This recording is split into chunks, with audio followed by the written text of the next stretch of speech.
I had a miscarriage through a natural pregnancy, and then I got pregnant 3 more times and miscarried all of those. And we were going on running out of embryos. And so I think I just knew we had to try something else because that continued loss cycle, physically, emotionally, was just getting to be too much. And we were down to our last embryo. And that's actually when Claire came into the picture.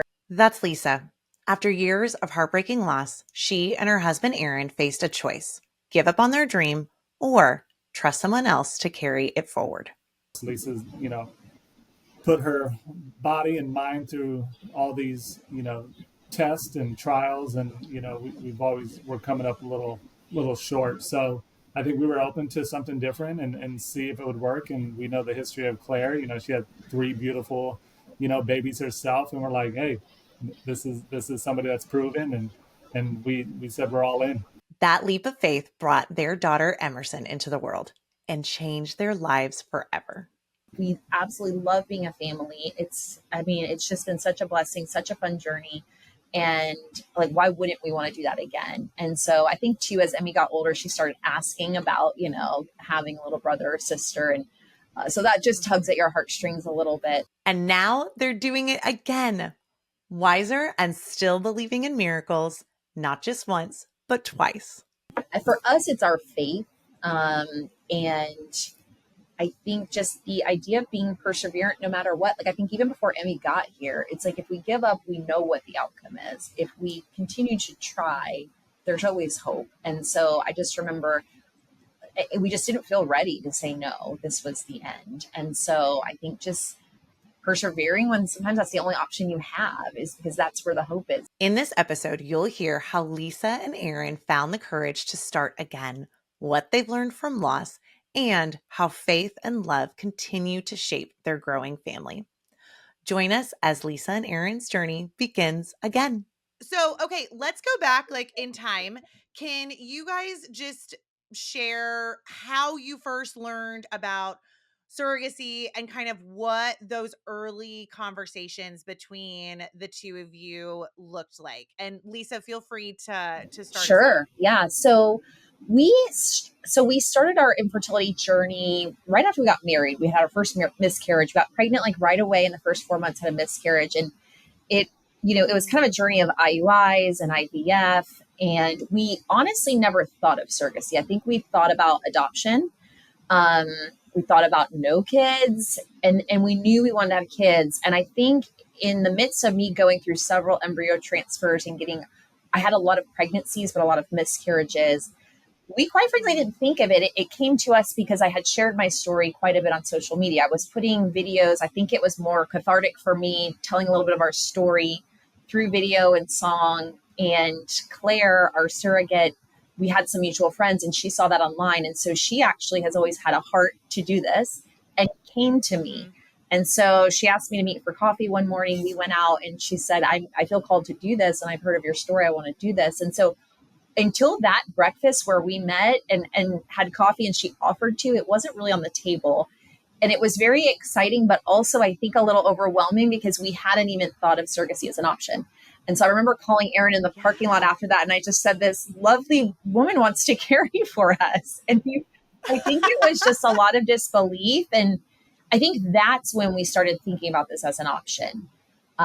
Because I remember Aaron even being like, well, what would motivate someone to want to carry someone else's baby? Like, are you sure that's, it was kind of wild or out there or something maybe you saw like a celebrity do. But I think that's when we first started exploring it. So Aaron, when you got this call after Lisa, just had coffee and is like, hey, guess what? What were your thoughts? Well, to Lisa's point, I think I was more in shock of just hearing that someone wanted to, carry our baby with us.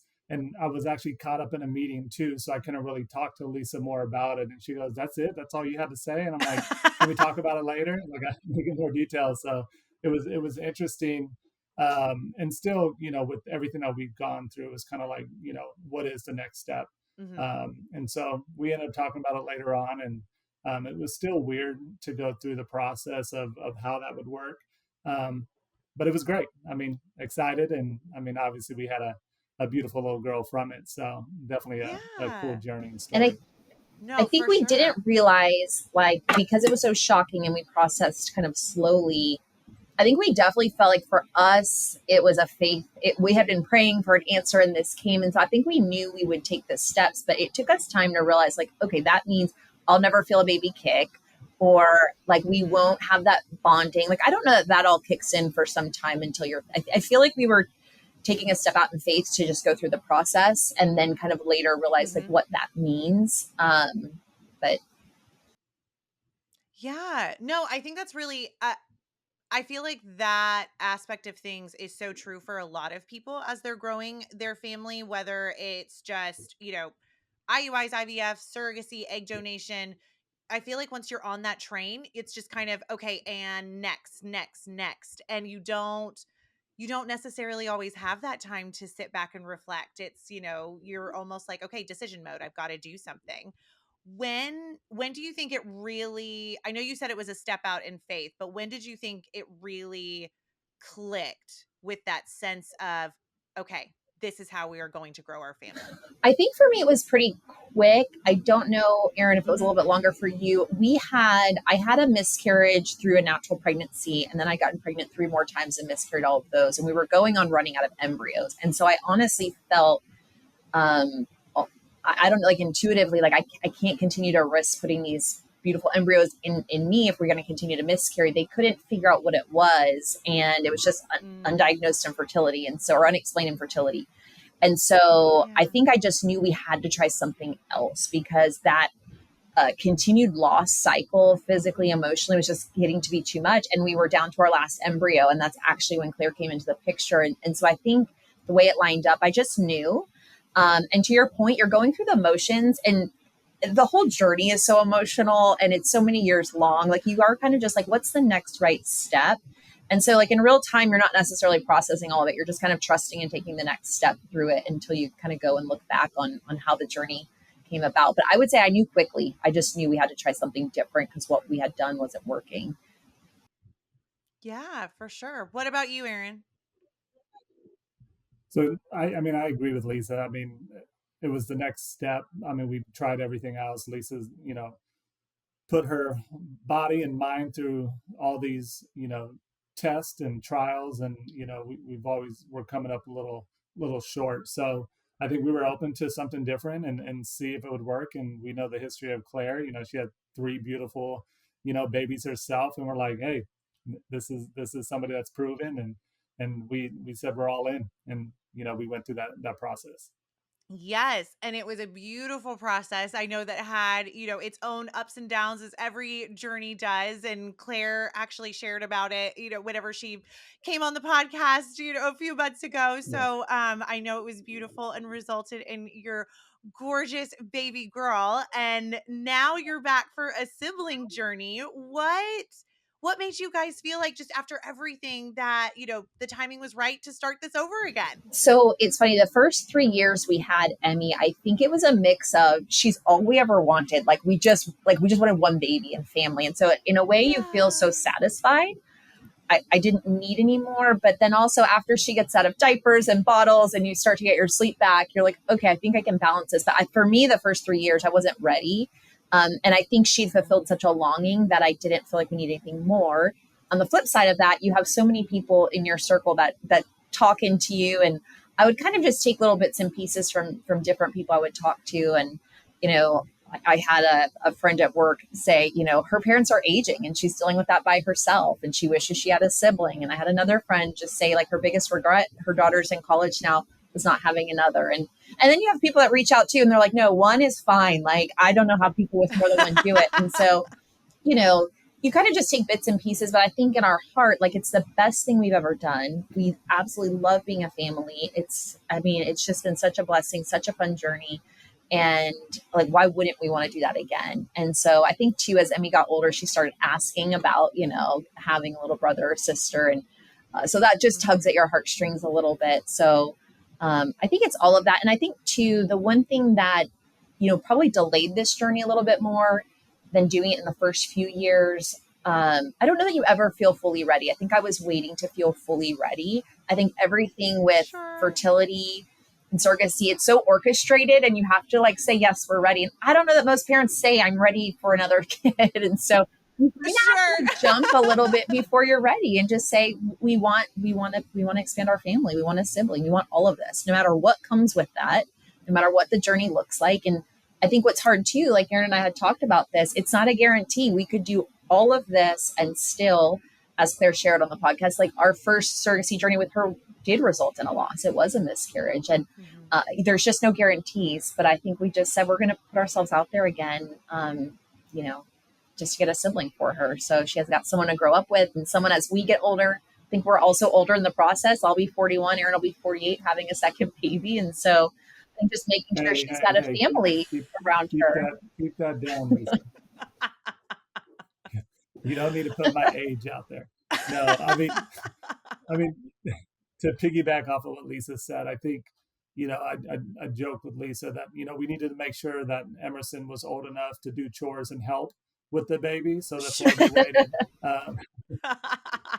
But no, I mean, we wanted to make sure, like we grow as a family, and, we both have brothers and sisters, and there's no guarantee, like Lisa said, that that relationship is going to be, strong between siblings, but we feel like, with our foundation and with our faith that, we can grow that family. And Emerson is such a, joy to be around. And she's got such a loving and caring heart, just like her mom, Lisa, that she will be a great big sister. So I think we decided that, age is just a number and it doesn't matter. We can move forward and bring another little one into this world and into our family. So we're excited about that. And, it's been going well so far. Yeah, for sure. Oh, she is precious. And I have never seen a little girl more ready to be a big sister. Oh my goodness. She's waited patiently. Yeah. She has. She has. Well, I think one thing that I'm hearing consistently is, again, right? Like before Emmy, it was, okay, surrogacy is now, coming to me, and okay, I have to step out in faith. And now, exactly to your point, Lisa, I don't think any parent is ready has that 100% like, yes, all of my ducks are in a row and now it's time to take the next step. It is just yeah, okay, let's do it. Yep. That's exactly what, that's exactly what it was. We just looked at each other. I think it was like Memorial Day weekend. We were thinking about it and we just knew, like, every time we're together as a family, like, it's the best. We're like, why wouldn't we want to do more of this? And in July, I think we signed paperwork. We're like, oh my gosh, what are we doing? And even the weeks after, but it grows and it's so exciting. And so, yeah. Yeah, for sure. I think the best thing I heard, it was another intended mom, and she was like, you're going for the Christmas card. It can be so hard in some of those moments, but then whenever you think about that Christmas card, or you're going for that graduation party, or that Thanksgiving dinner that you have in your mind, and you're like, okay, we can do it. That kind of thing. Yeah, for sure. Yeah. What do you feel like have been some of the differences this, second time around, knowing more about the process, obviously having had experienced it? I think for me, like the first time around, you're learning to be a parent and just the process of pregnancy and all the things like we've never gone through. And so I think you're kind of taking all that in, and you're taking the surrogacy journey. I think this time it's just, I don't know, I feel like it's a little more relaxed. I feel like I'm totally trusting of the process. You're not hanging on to every little detail. I just trust that it will work out how it needs to. And we're also not learning how to be parents. And I think this time, like, we can appreciate being parents. And, so I don't know. I think it's a little less overwhelming because you don't have that component. We know what it's like. We've successfully raised a little one to 5 years old. So we've got that figured out. So yeah. And I think it's funny. It's been so many years since we first met with Claire that a lot of it is coming back for the first time. And I'm not exactly remembering all the details of the first time, but it's a lot less overwhelming, I think, just having now that we're parents. So. And I think it is. I mean, the second go around, especially with the same, with Claire, it makes it easier. We know what to expect. She knows us. We know them. And I think we just have this bond with each other, obviously because of Emerson, but we have this bond that, we are, whatever needs to be done will be done. And it's nice and fluid. And, we meet up for dinner, and I think we got something scheduled next week with them as well. And it's not an awkward situation like, hey, can I can I feel your belly when the baby's in there? Like we know, because those are the things that we do miss. And I think Lisa touched on it a little bit in the beginning.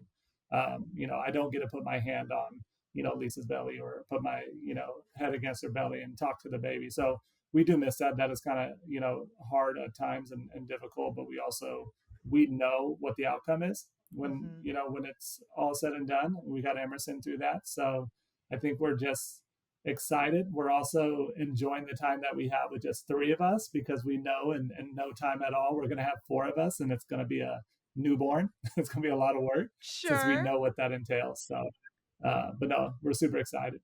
Yeah. If you're loving hearing Lisa and Aaron's story, you're going to want to follow along with them in real time. They're sharing every moment of their sibling journey, the milestones, the waiting, even the little everyday joys on our social media at Create a Happy Family. You can find their updates and videos linked right below this episode. It's a beautiful look at what it really takes to grow your family through surrogacy. Okay, back to the show.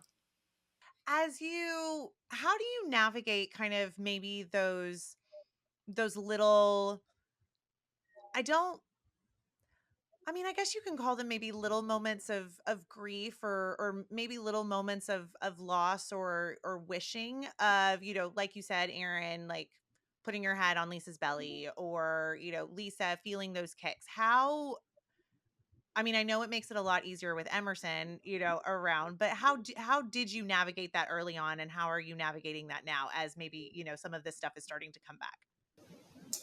For me, I think it was always just the long game. It's a small price you have to pay for what you're trying to have a child, and right. And some children come into Yeah. families through adoption, and other parents don't have the opportunity to do that either. And so I don't know. It's kind of like a short term pain for a long term gain, and also I think finding special ways to do stuff differently. So in our first go around with Emmy, Claire had us, had an app where we could read books to the baby, and she could play it so the baby could hear our voices and kind of get used to it. And it was sweet. It was sweet for us to sit and record ourselves reading to the baby. And so you just find different ways, I think, to connect. And yeah, just remember that what the end goal is. So Those little things are they're what make it so special and make it yours, because everybody's journey is different. And yeah, those little things make it so great.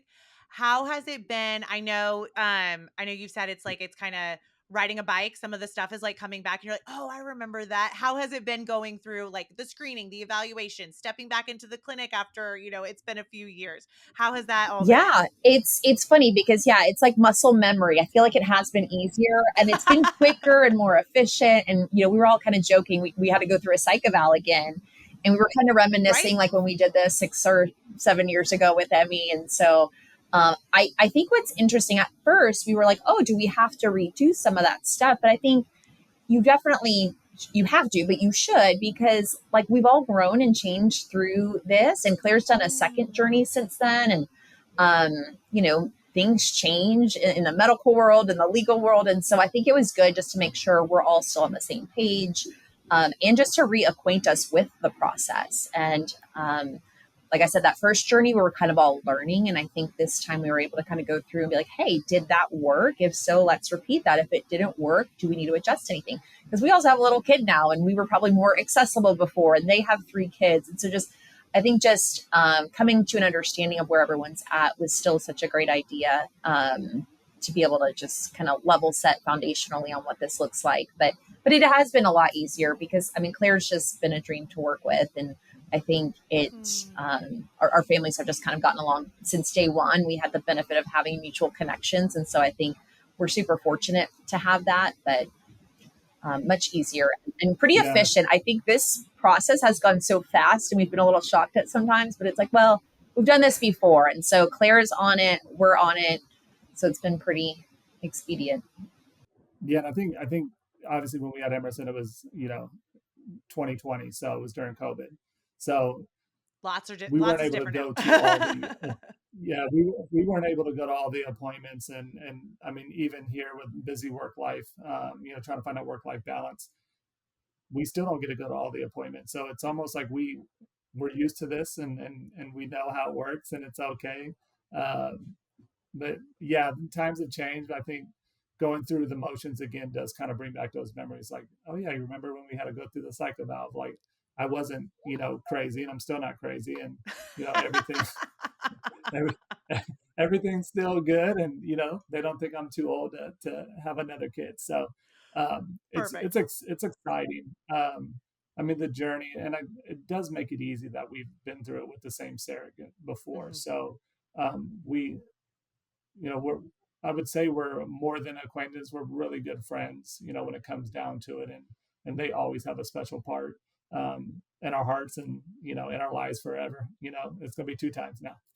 Yeah, for sure. Well, and again, I mean, it just highlights I think like you said, Lisa, like, hey, we yes, we have done this before and our relationship was so great then, but we've grown and things have shifted. What are we going to do differently, or what needs to change, or what was great, or all of those things. And so that investment that you put into that relationship obviously has grown and evolved and really makes the second journey all the more sweeter.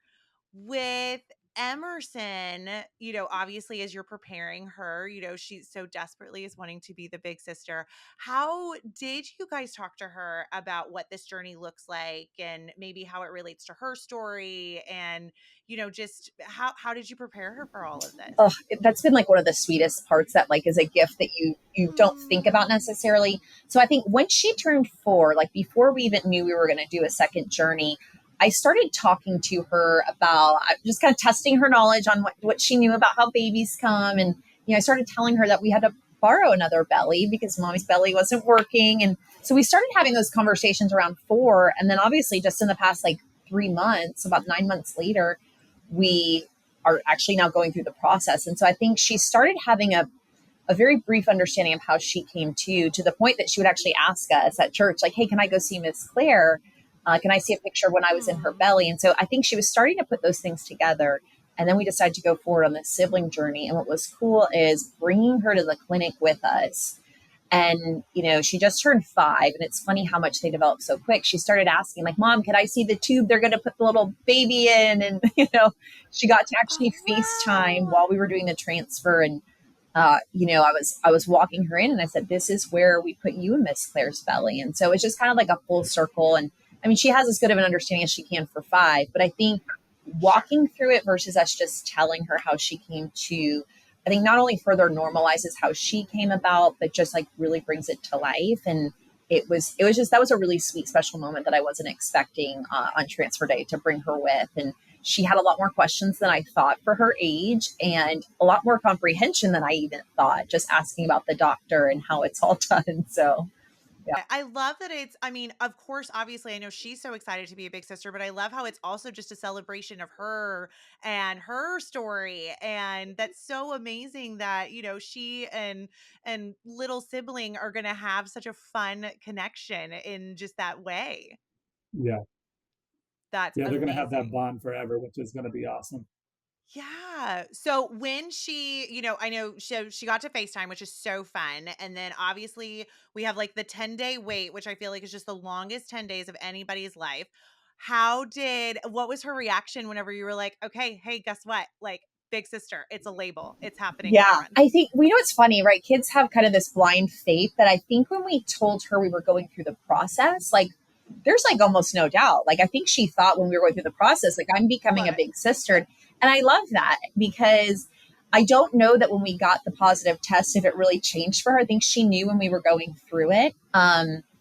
Certainly we then ordered her like the t-shirt, and she got to wear it, and we just did like a fall family photo shoot, and she knew it was all about like announcing big sister. So it's definitely come to life a little bit more. But um kids are funny. Like you never make a big life decision based on what your 4-year-old says, because 6 months before transfer she was asking every day for a sibling, and like the week of transfer she's like, I just want to be the only one. And she goes, can we just give the baby back? I said, it's too late. She's like, can we give the baby back to Miss Claire? And I said, no, like we're all in. We're all in. And so, I mean, thank goodness they change their mind every day. And she's obviously very much wants to be a big sister, but it's kind of, Well, and what a classic I sibling know, move. right? She said, I just Yeah, want to be the only she, one, mom and dad. So, yeah.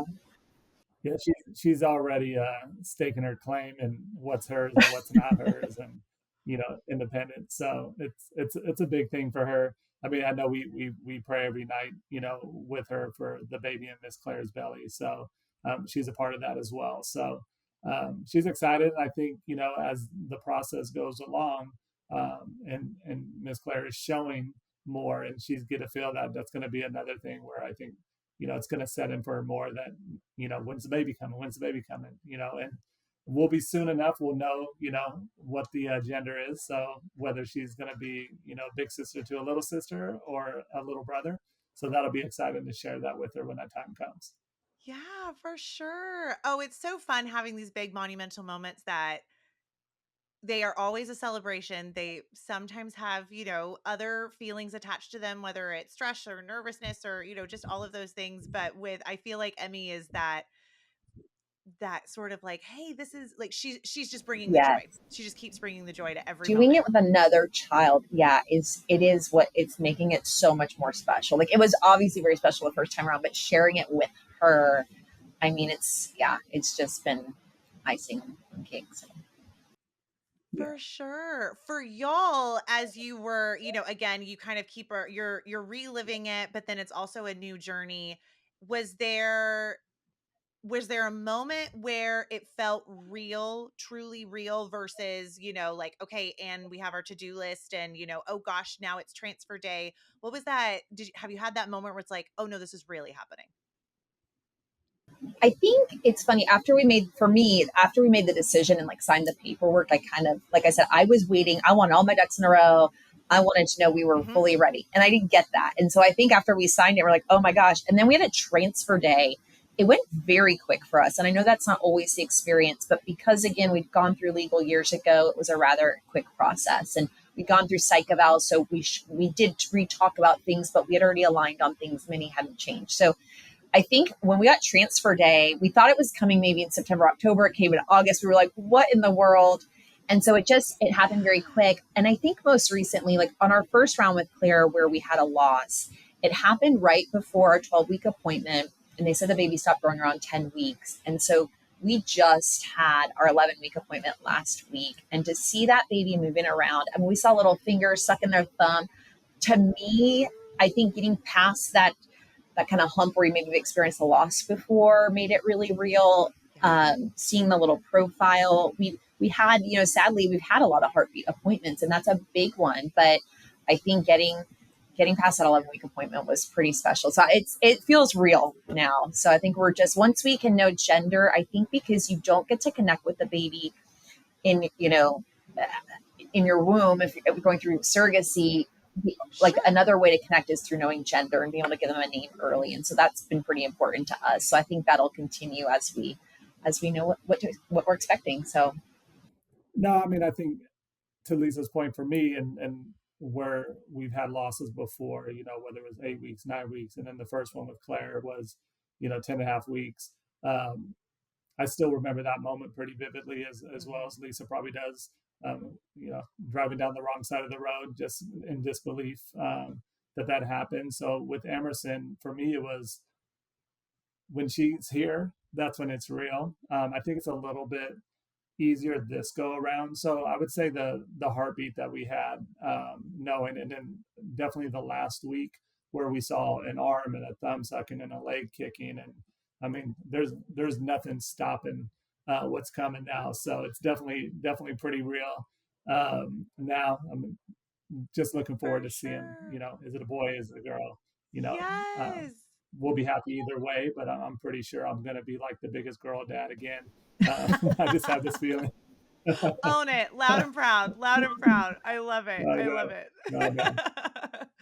One thing that I know, Lisa, you said when you were going through your own fertility treatment and your losses, you found it really cathartic to just share that. And you are now sharing your journey in real time, with everything that's going on now. What I mean, that's really vulnerable, and you're inviting a lot of people to walk alongside you, and it takes a lot of courage. Was there like a specific moment or something that where you were just like, no, this is something that I want to share. I don't want to just keep it here. I want this to be something that, others can be part of. I don't know if there was a specific moment because when I first started sharing, I mean, I don't know, it probably was around 2018 when we had gone through, I mean, I think it was like 4 rounds of IUI. We had done 3 rounds of IVF. I think we had just announced like our first positive test, and then that was a loss. And it was just so much. And I think I just made a video and posted it. I didn't really think about it. And I think that the initial response I got, so many people reaching out, it's like, gosh, there's so much more of this that we're just not talking about. And when you talk about it, I mean, I found 4 women on the street that we lived on that were all going through journeys in a fertility clinic. And it's just obviously, and I think even from when we started this journey 7 years ago to today, I think it's so much more widely talked about. And I think we're realizing how prevalent it is. And so I think just that initial response and support, and I think helped me, and I know that I helped other people who reached out to me just to kind of pick my brain on what we were going through and kind of compare notes and just kind of have a sense of community to get through it together. And so I think that's what kind of perpetuated me sharing updates, because then people were kind of expecting updates. And so I think, even when we had the loss with Claire, what was different about that versus my losses, and Claire might have said it on the podcast, but just this idea that like grief shared is grief divided, and her getting to take the physical piece and I had more of the emotional piece. And I think too, when you're sharing with other people, friends, family, coworkers, just out in the social media world, it also somehow like removes a little bit of the burden, certainly a little bit of the stigma. And I think it just helps people navigating their journeys. So it's just been a joy to get to share that. So I think for me, it's obviously it's different being a man, and I don't get to go through all that physical and stuff with pregnancies that Lisa went through. Um, but having some of our neighbors on our street that were going through the same stuff, we were able to kind of relate and be there. But just being able to support Lisa, and I love that she was willing to share her story and our story. With that being said, because I think that's what, when you share your story, that's what leads to other people wanting to step up and do more. And Claire had this feeling in her heart long before us, but seeing our story and the losses that we've gone through made her want to call Lisa and have a coffee date, which led to, Emerson, and is leading to our second one with them. So I think it's great to put your story out there. I think it's great to be vulnerable if you can do that. I know it's hard for people. I mean, it's just not easy for a lot of people to do, but we're not the only ones that have gone through this. We won't be the last, unfortunately. But there's a lot of different avenues that people take, like Lisa, IVF, and IUI, and all those different things that didn't work. And with our neighbors, they had those ones. Some were able to get pregnant through IVF. Some wasn't able to get pregnant at all, but then by the miracle of God was able to get pregnant on their own. So community and sharing those stories helps bring people together, but also give people hope. And I think that's the whole premise behind this, is to give people hope that there's people out there that are going through this process, and it's a struggle, but it takes a village for sure. Yeah, for sure. We'll get right back to the show. But real quick, if you're dreaming of growing your family through egg donation or surrogacy, we'd love to help. At Egg Donor and Surrogate Solutions, we've spent 18 years guiding hopeful parents with compassion, expertise, and personal experience. Our team includes people who have been intended parents, surrogates, egg donors, and even nurses. So when we say we understand, we truly do. You can schedule a free 15-minute call with our team at createahappyfamily.com to get your questions answered and explore your next steps. You don't have to navigate this journey alone. We're here to walk it with you. All right, let's get back to the show. I feel like it's a club that you're a part of it, and you don't always know who the members are, because sometimes you just there are so many in intended parents in particular who they are so hesitant to share their story. They're so concerned about judgment or misunderstanding, or wait, surrogacy, I thought only a Kardashian does that, or whatever it may be. And they're concerned about feeling those questions, or how to respond to certain things. For someone that's maybe in that moment, where they do want to share, but they're so worried, what would you say to someone, who's scared to open up? I think just thinking about the other people that you can help through your journey. I mean, selfishly, it will help you. I think for me, it was cathartic. Like that's the impetus of why I did it. What I didn't know is how many people were going to reach out and how many people I could connect with. And just in that simple connection, just conversations. I mean, old friends from high school, I hadn't talked with in 15 years. People at church, I just didn't know. I met people who had carried, and I didn't even realize like how common even being a surrogate was. And I don't know, it's just amazing. I think to broaden your community and talk to people, just have that support. So, I mean, for me, I kept doing it because I realized there's a value in helping other people, but it kind of just started just needing some help in processing myself. So I think just got to be willing to take the risk and put it out there. And I think you'll be shocked at how many people, and not just with infertility and surrogacy, but I think with any life struggle really. And I think for me, I had learned it earlier in my life through other struggles I've gone through, is that when we share, it really is that connection and that, helps you get through and helps you work through things. I mean, just whatever Lisa wanted to do, I was supporting with her. You were along for the ride. For me, I don't remember if I even told you I was ride. posting. I don't know. I think I just. No, I mean, obviously, I think, being on social media at that time, I'm not on it too much and don't really have a big social media presence. Not my thing. But I think, seeing her stories go through, like, it was healing for me too, because, as a male, and I can't speak for all males, but as this male, I tend to shut down and keep it inside, from the hurt and the pain.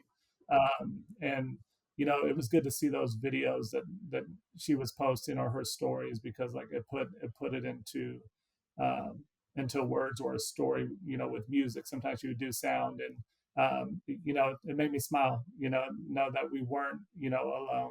And then just all the people that would come to help and be there for us and talk with us. It was great. So I think advice would be, don't be afraid of what other people think. You're always going to have ones that support you, and you're going to have ones that are against you. But it doesn't matter in the long run. Everybody longs for a family, and I think that's what the goal is to have a family. And there's groups out there, there's people out there, there's friends out there that will walk you through that journey. And it's not always guaranteed, but at least you have support. Yeah, for sure.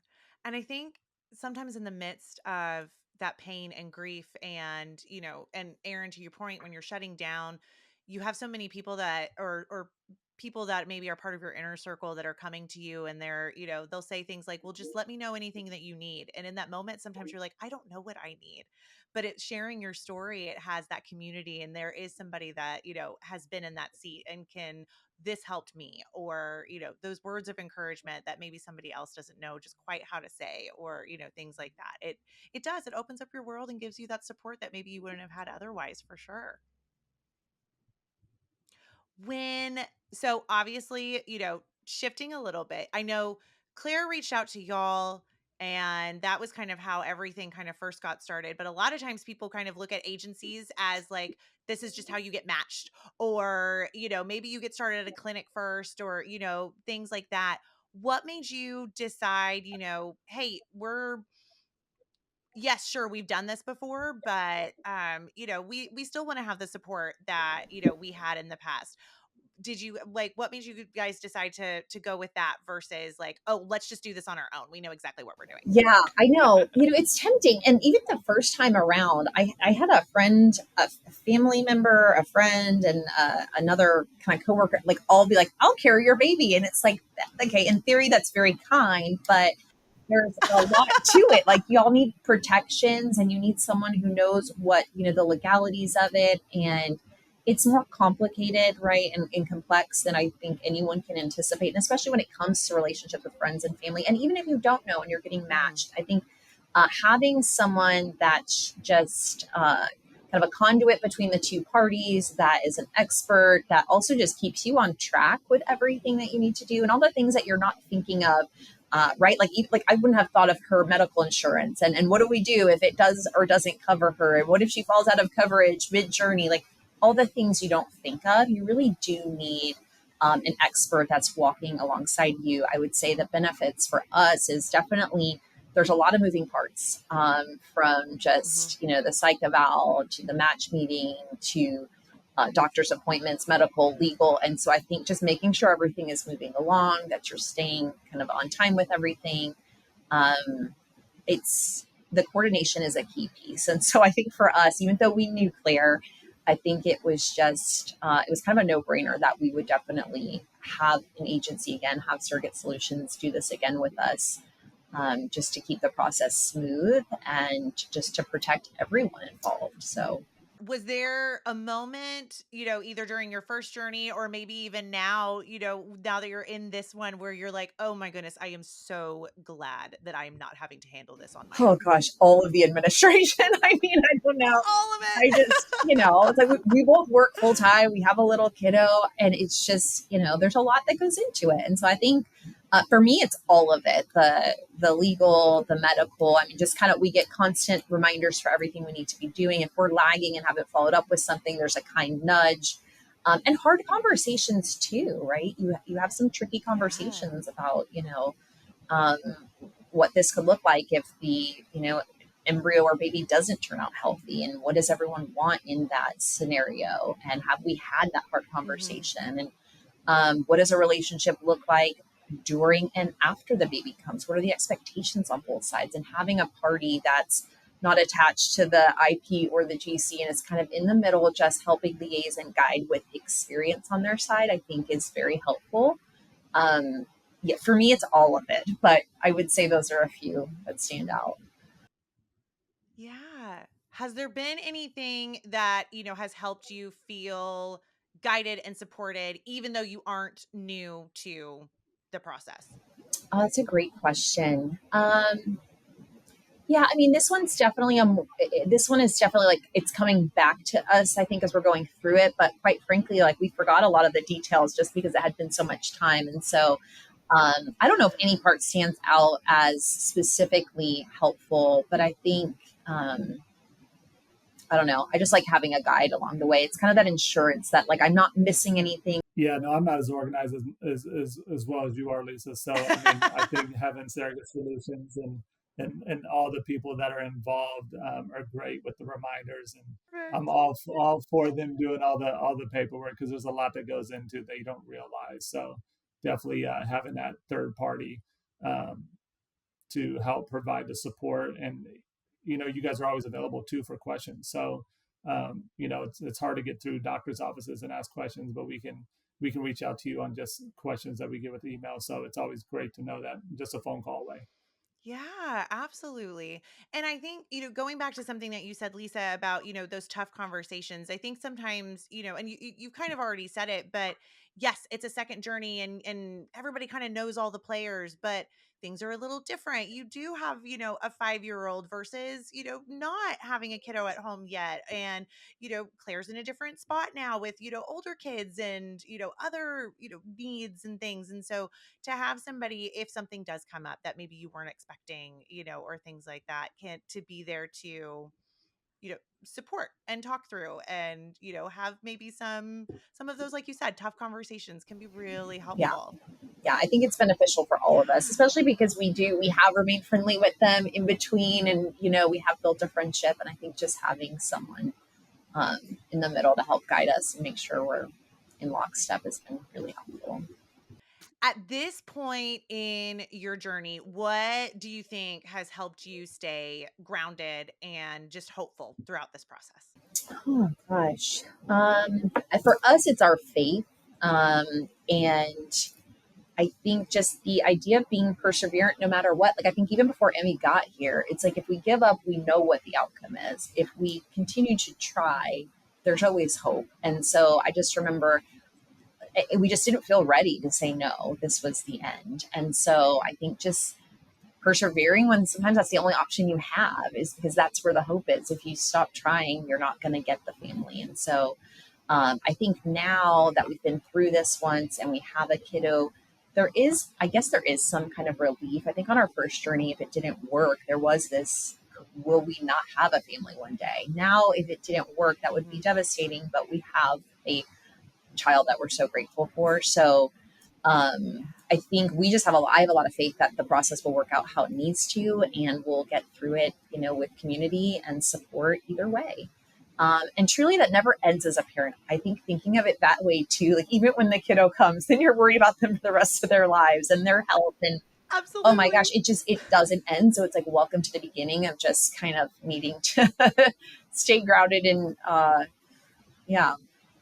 So Yeah, definitely the faith. I think definitely the history that it's been successful in the past, even with a bumpy road the first time. But I mean, we got a beautiful daughter in Emerson, and I think now where we're at, 11 and a half weeks in, I think it's we're just counting the weeks down now.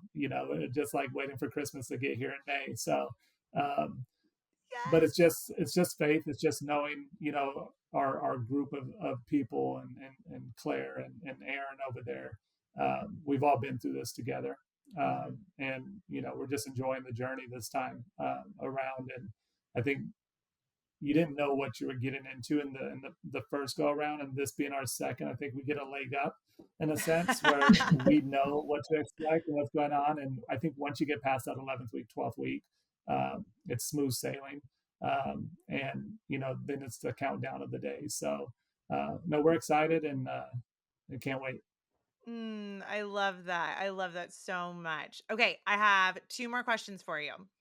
If your kiddo, little boy, little girl, could one day listen to this episode, what message would you want them to hear about how they came into this world? oh gosh, that makes me so immediately emotional. um, I think just that like you were so thought of and so intentionally prayed Mm, for to join our family, to be a sibling to Emerson, to be a kiddo of ours. And I don't know, I hope they hear, just a story of hope and perseverance and not giving up. And I don't know, I think families are made in all types of ways. And so I think just, mhm. I want them to know that how much care and how much effort has gone into this.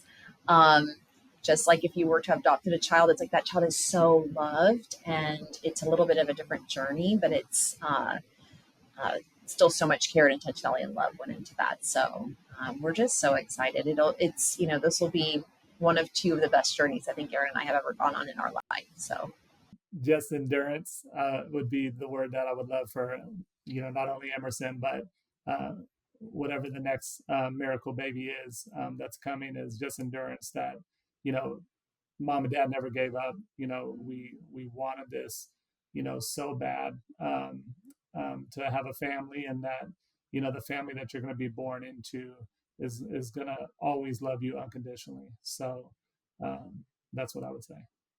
For sure. Beautiful. Absolutely beautiful.